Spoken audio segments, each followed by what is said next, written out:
Hola Alonso, ¿cómo estás? Hola, aquí muy contento de encontrarnos en este espacio. Yo también.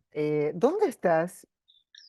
Me encuentro ahorita en mi casa en las afueras de Cusco, en el Valle Sagrado. Ujú. ¿Allí es donde también haces los retiros? Exacto, Ujú. está en un pequeño pueblo que se llama Taray, que estamos ahí en un sitio muy hermoso, en grandes montañas verdes y campos de maíz, Qué y aquí bonito. hacemos unos increíbles retiros también. Ajá. Déjame que te presente. Alonso del Río, peruano. Eres músico, escritor, documentalista, realizador y conservacionista. Durante más de 45 años te has dedicado a investigar sobre plantas maestras y a trabajar principalmente con la ayahuasca. En el año 1977, luego de la aparición de varios libros sobre el uso del peyote, sientes el llamado al experimentar con la huachuma.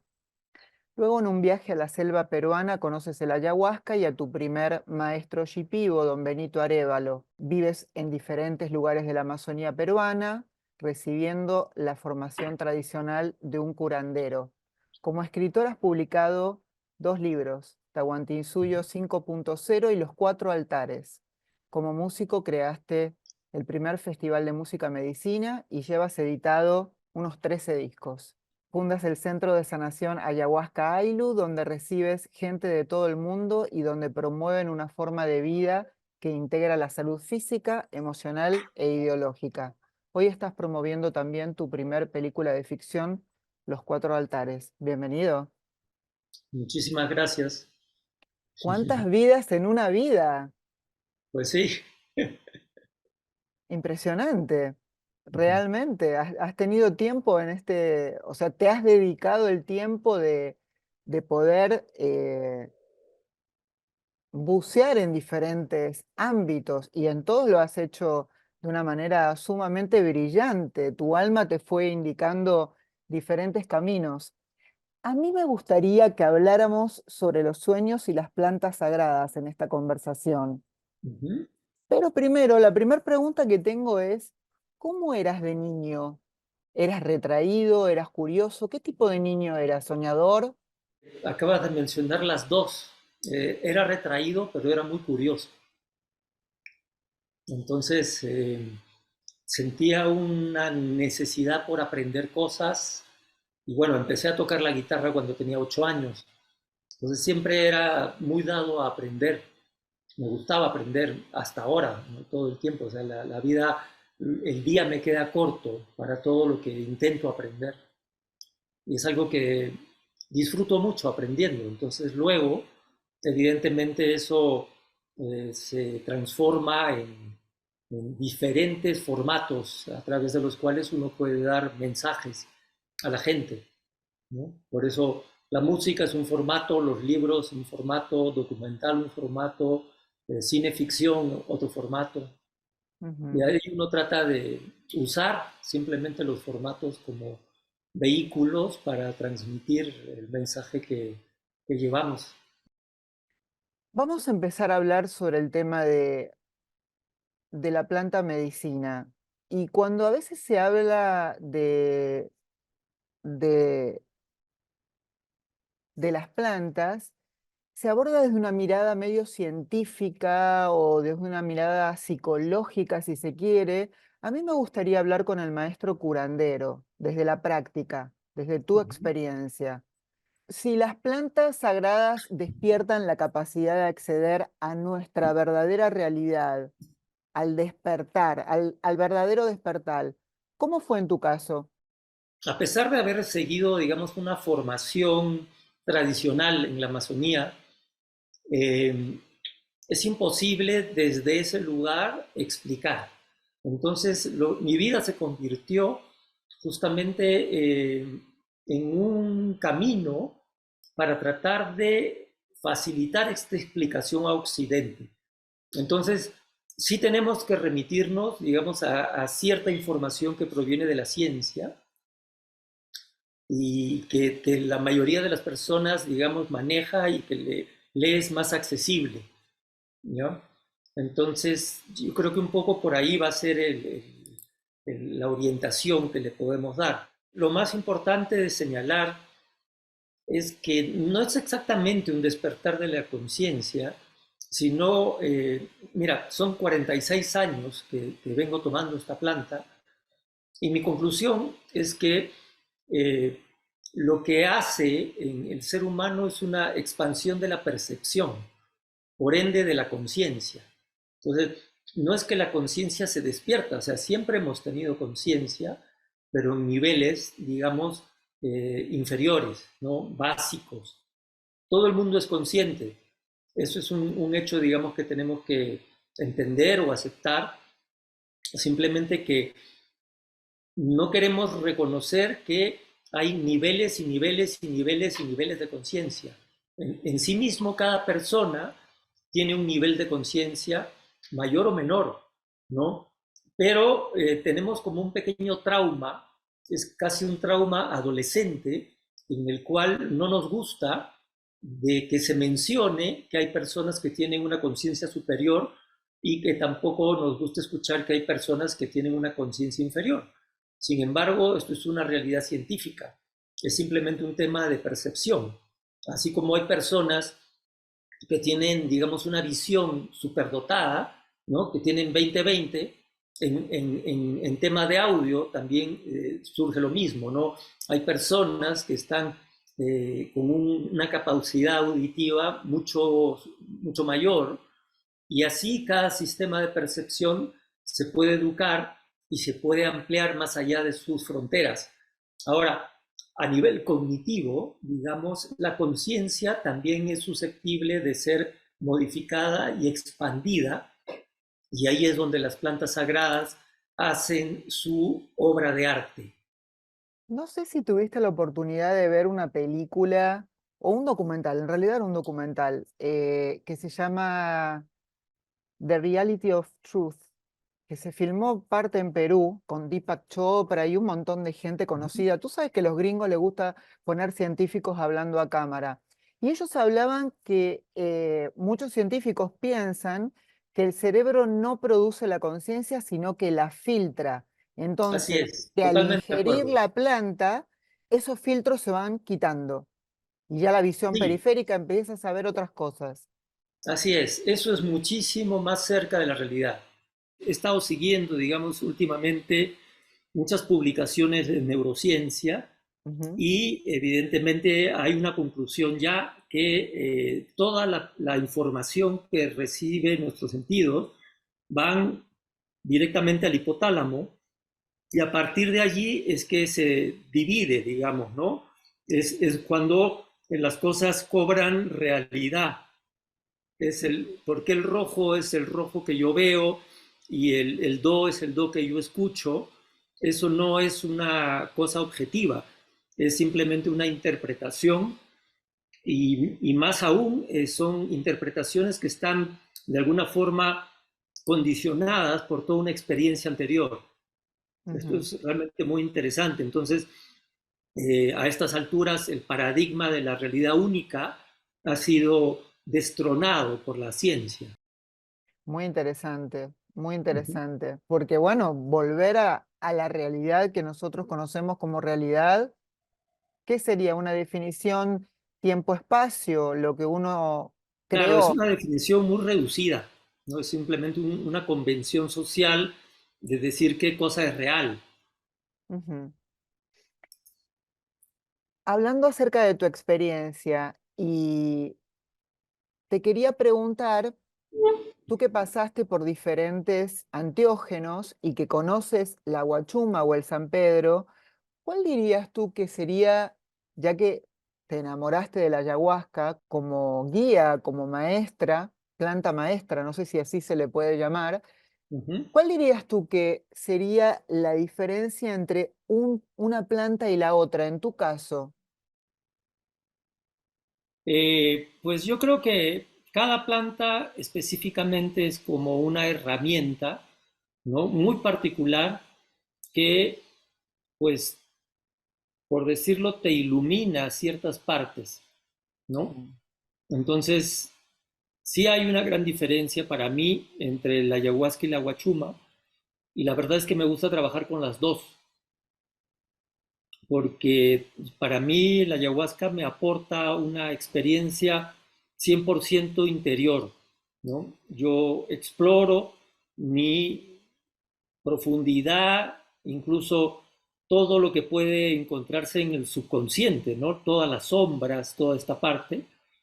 Y la guachuma me ayuda muchísimo a conectarme con lo de afuera. Por ejemplo, la naturaleza, así los elementos, las montañas, el aire, la lluvia, el sol, todo eso percibido, digamos, bajo un efecto de conciencia expandida, uno se da cuenta de que pues, es muchísimo más que simplemente materia, ¿no? Uno se da cuenta que son poderes, que son energías, que están vivos. Entonces, esta combinación a mí me parece que es muy beneficiosa, ¿no? Porque justamente la realidad está compuesta de una realidad exterior y de una realidad interior. Y en realidad ambas juntas son las que terminan de formar una realidad mayor. Yo creo que lo primero es que uno le hace una revisión a todas tus relaciones, porque nuestras relaciones de alguna forma son el indicador, ¿no? De cómo va nuestra relación con la vida. Entonces, cuando de pronto encontramos durante cualquier ceremonia, eh, nos encontramos con estas relaciones y vemos que no están en su mejor momento, en su punto óptimo, hay un llamado a tratar de arreglarlas, porque son estas relaciones y mientras más cercanas, tienen un poder mucho más grande de influenciarnos para bien o para mal. Entonces, estar peleado con el padre, con la madre, con los hermanos, con la pareja, con los hijos, se vuelve una realidad emocional que quizás afecta más al subconsciente, pero te genera un sufrimiento sordo, el cual uno no sabe exactamente por qué, pero te da una sensación de infelicidad. Entonces, esto yo es lo que creo más valioso de las plantas sagradas, de poder dar claridad sobre los aspectos de tu vida que no están funcionando correctamente. Es como que te... Entonces, Ujú. al día siguiente, lo más coherente pues es tratar de solucionarlo, ¿no? Agarras el teléfono o vas y arreglas tus historias, ¿no? Es como que te pones más vulnerable, te quitas las capas, te vas Exacto. quitando la protección, el Inclusive ego. hasta la razón, Ujú. porque es muy típico, ¿no? Es un arquetipo de nuestra vida el tener un conflicto con una persona. Tú sabes que tú tienes razón, esa persona te ofendió, pero en realidad tú la quieres, es una buena persona que simplemente pasó por un mal momento y es muy orgullosa, no te quiere pedir perdón y la relación está congelada así 3 años. O sea, ¿a ti qué te cuesta decir, mira, yo tengo razón, pero aún así voy a ir a pedirle perdón? Porque realmente yo valoro a esta persona y no quiero seguir con una relación distorsionada. Entonces, a veces toca eso, ¿no? A pesar de que uno tiene la razón, pues agarrar la razón y tirarla lejos, porque a veces la razón es lo que más infeliz nos hace. Wow, es así. Muchas Es veces así. le digo a la gente, o sea, ¿tú quieres realmente vivir gozando del amor o quieres ser el tonto que siempre tiene la razón y sufrir? Es claro, ¿no? Totalmente claro, totalmente claro. Entonces, ¿Hoy tienes una ceremonia de ayahuasca? sí, ¿Y cómo te preparas? Cuéntame un poquito cómo es eso, la dieta, ¿cómo preparas? bueno, por lo general, pues el trabajo de una persona que se dedica a hacer ceremonias es muy disciplinado, ¿no? En el tema de la alimentación. Eh, es la base, es como el instrumento de un músico, ¿no? El instrumento de una persona que hace ceremonias es su cuerpo. Entonces el cuerpo tiene que estar en perfecto estado para poder transmitir o ser el vehículo de toda esa energía que se mueve durante la ceremonia. Entonces, pues o se ayuna o se hace medio ayuno el día de la ceremonia. Evidentemente, esto implica que todos los otros días que no se ayuna, uno tiene que comer eh, impecablemente, ¿no? Todo orgánico, de la mejor calidad, fresco, ¿no? Tener una ciencia de la nutrición para realmente pues, hacerlo correctamente. Y bueno, yo en lo personal trato de no salir ni de mi casa para no tener influencias ni energías del mundo mundano que me alejan a veces del estado de armonía en el que tengo que estar para poder hacer una buena ceremonia. Cuando tú consumes o experimentas eh, el contacto con la planta, puedes llegar a tener una separación del cuerpo físico, ¿no? Eh, mm, en el sentido como que puedes entrar en un sitio y volver a tu cuerpo físico, a tu realidad, llamémoslo. Lo ves Ujú, como vehículo. Mucha ujú. gente o alguna gente piensa que sería bueno hacerlo en algún punto de su vida para poder perder el miedo a la muerte. ¿Qué piensas tú? ¿Qué le dirías a esas personas? Que sí, que es muy cierto lo que dices. O sea, realmente la conciencia por momentos se separa del cuerpo físico y logra explorar otros estados, los cuales tú descubres que a pesar de no haber información sobre tu cuerpo físico, te das cuenta que sí hay conciencia. Estás percibiendo, digamos, otro estado, estás viendo quizás visiones y evidentemente te hace reflexionar que estás vivo, ¿no? A pesar de que no hay un contacto, que no sientes tu cuerpo, ¿no? Entonces, esto sí tiene un efecto muy fuerte porque te hace entender que es la conciencia lo que trasciende, ¿no? Entonces, para mí este punto es muy importante porque de alguna forma hemos venido repitiendo y repitiendo una serie de dogmas y de creencias que a mí no me ayudan, al contrario, creo que me han estorbado mucho el no poder tener una experiencia directa del espíritu, el no tener una definición clara de qué cosa es el alma, hace que la gente esté muy confundida. Entonces, en estos tiempos yo creo que se puede explicar todo a través de la conciencia, simplemente sin caer necesariamente en una posición cientifista, sino que dentro de filosofías muy antiguas como el hinduismo, por ejemplo, ellos hablan que las tres primeras manifestaciones le llaman el Satchit Ananda, que es existencia, conciencia, y la tercera palabra se puede traducir como amor o bienaventuranza, pero dicen que esta es la trenza original, ¿no? Son las tres primeras manifestaciones que crea el ser. O sea, en el momento que se expresa el ser, se expresa como una existencia, pero no solo una existencia, sino que también es consciente de su existencia y no solo es consciente, sino es amorosamente consciente de la existencia. Entonces, encuentras que la conciencia viene a ser una manifestación que está presente desde el principio hasta el final de toda existencia. Y este lenguaje a mí se me hace mucho más cómodo, ¿no? Que el lenguaje usado en la religión o en diferentes filosofías, ¿no? Que no terminan de aclararme, la verdad. Uh-huh, Si en esa expansión de conciencia tú puedes encontrar tu perdón, tu vulnerabilidad, uh-huh. te puedes sanar de una depresión, de repente de Claro, tener alguna adicción, ¿por qué no lógico. se difunde más masivamente la práctica?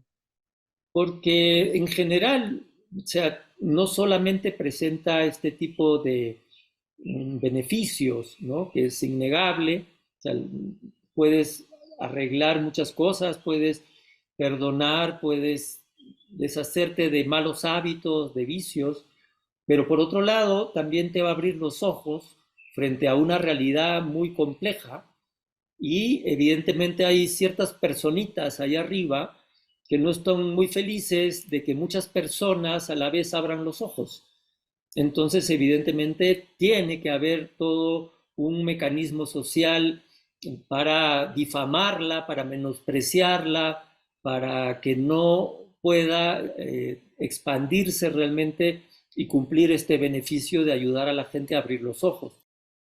Hoy más que nunca, la Amazonía sufre un implacable ataque. No es solo la deforestación para obtener sus preciosas maderas o el petróleo.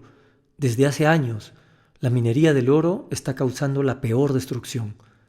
Esta película muestra la cruda realidad de la destrucción de la Amazonía y, por otro lado, reafirma la importancia del conocimiento ancestral y las plantas sagradas para enfrentar esta grave crisis que vive la humanidad. Hablemos un poquito de Cuatro Altares, porque todo se interlaza. Ujú, Me gustó mucho la película, realmente me gustó, me llegó, y además tocas muchos temas que son muy profundos. Por un lado, el despertar de Ana, la protagonista, el choque de dos mundos, el desconectarnos de la naturaleza, la destrucción del planeta, que es tremendo, y, y esos cuatro elementos de los altares que van como abriendo como capítulos de un libro, ¿no? Como ujú, que abres una parte, luego pasas a otra, que me resonaron todos.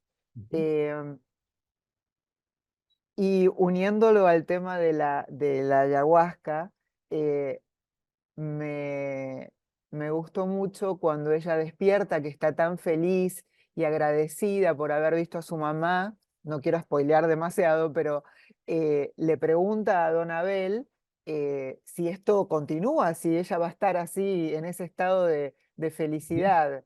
Y bueno, ese es un trabajo posterior que después la gente debe hacer cada quien día a día. ¿Qué puedes comentar acerca de eso?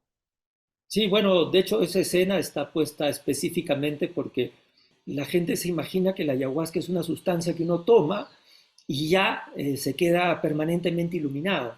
Y eso es totalmente falso. O que la ayahuasca te va a resolver todos los problemas. Y tampoco es verdad. Lo que no saben es que justamente es como dice en la película, lo único que hace es mostrarte una luz durante un tiempo para que tomes nota y luego tú, cuando pase el efecto, te encargues de resolver materialmente todo lo que tengas que hacer.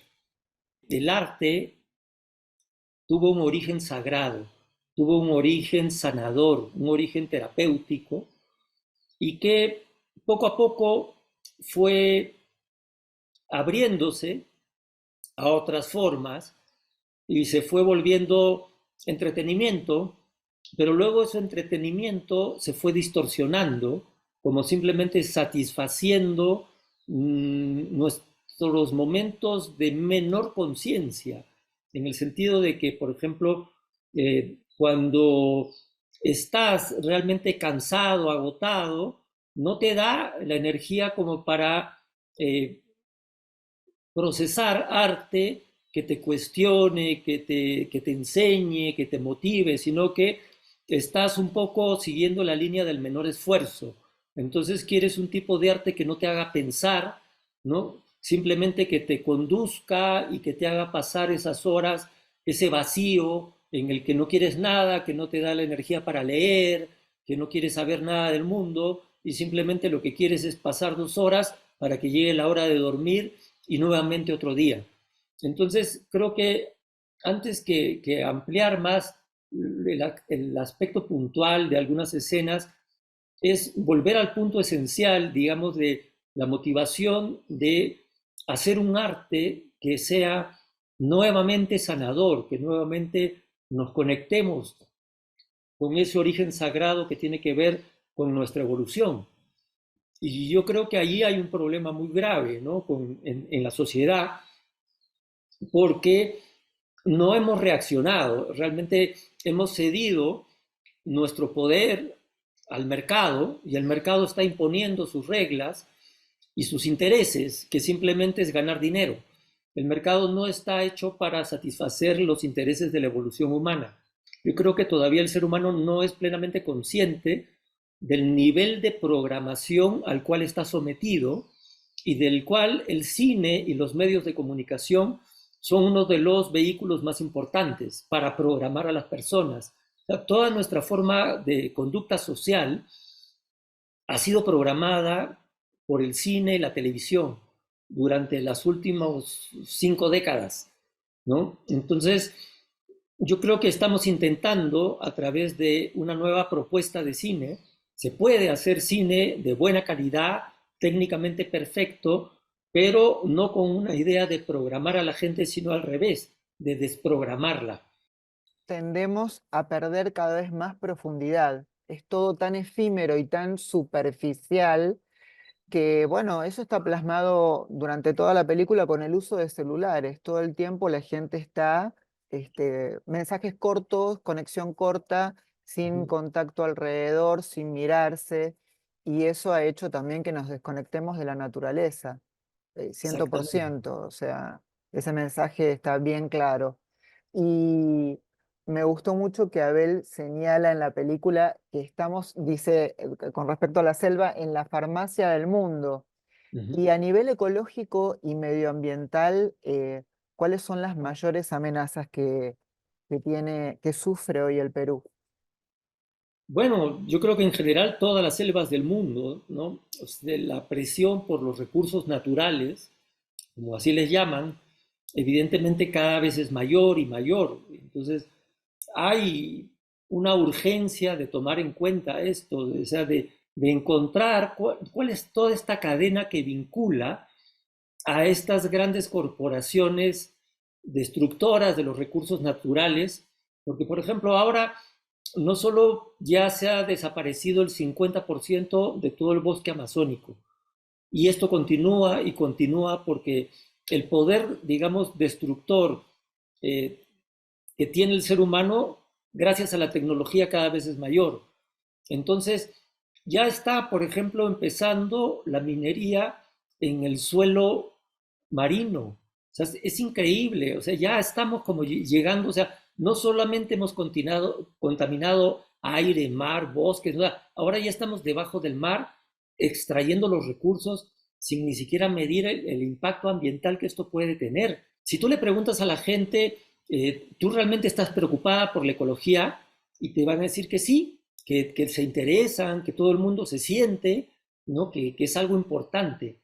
Pero si tú vas y los buscas a la salida de un supermercado y revisas qué es lo que compras, te das cuenta que hay una incoherencia total. O sea, no hay forma de que esto les pueda entrar en la cabeza, ¿no? De que estas corporaciones no nacieron así simplemente porque se encontraron la varita mágica, sino porque durante décadas ha habido un consumo irresponsable que ha premiado a través del consumo que estas corporaciones crezcan a pesar del tremendo daño ecológico que siguen haciendo al planeta. Y también es bien duro, ¿no? Porque la gente como que lo ve en un documental, pero no sé hasta qué punto no logras tú mismo crear el eslabón, ¿no? Entre la tragedia que está sucediendo actualmente en todo el mundo y tu día a día, ¿no? Yo creo que un poco que ese trabajo, ese espacio está vacío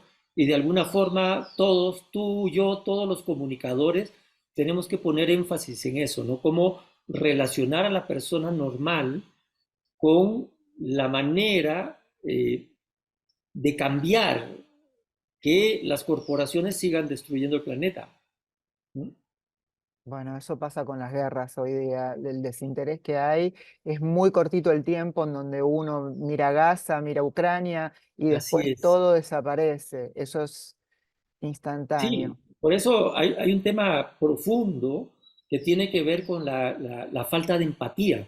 O sea, eso que mencionabas al comienzo, ¿no? De nos han programado simplemente para volvernos seres cada vez más superficiales. Si tú mencionas Gaza, mencionas Ucrania, ya perdiste el 80% de la audiencia, ¿no? Porque se han inventado, digamos, el programa de que hablar de las cosas importantes pero dolorosas no son bienvenidas, ¿no? Entonces la mayoría ya dice, yo tengo suficientes problemas en mi vida para que tú me vengas a agobiar con lo que está pasando en Gaza. Entonces simplemente te borran, te anulan, te apagan. Y Mm. yo creo que lo que no se dan cuenta es que lo que están apagando es su evolución, porque la evolución del ser humano está en su sensibilidad, está en la empatía. Tenemos que crear una cultura de paz que rechace contundentemente cualquier manifestación violenta. Yo creo que esto es ahorita el mayor desafío que tenemos como humanidad.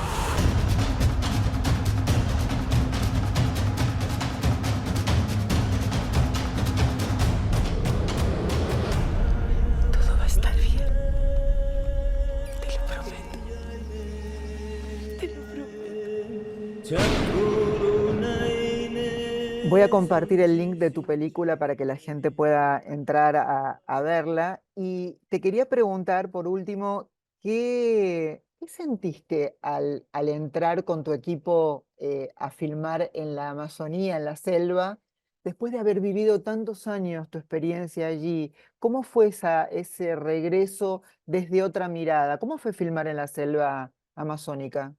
Bueno, materialmente fue muy complejo, ¿no? La selva tiene pues unas características que la naturaleza se defiende y agrede todo lo que es tecnología, equipos. Entonces, todo el equipo de cine estaba siempre al borde del colapso por la humedad. Entonces, en la selva nosotros vivimos con 99% de humedad.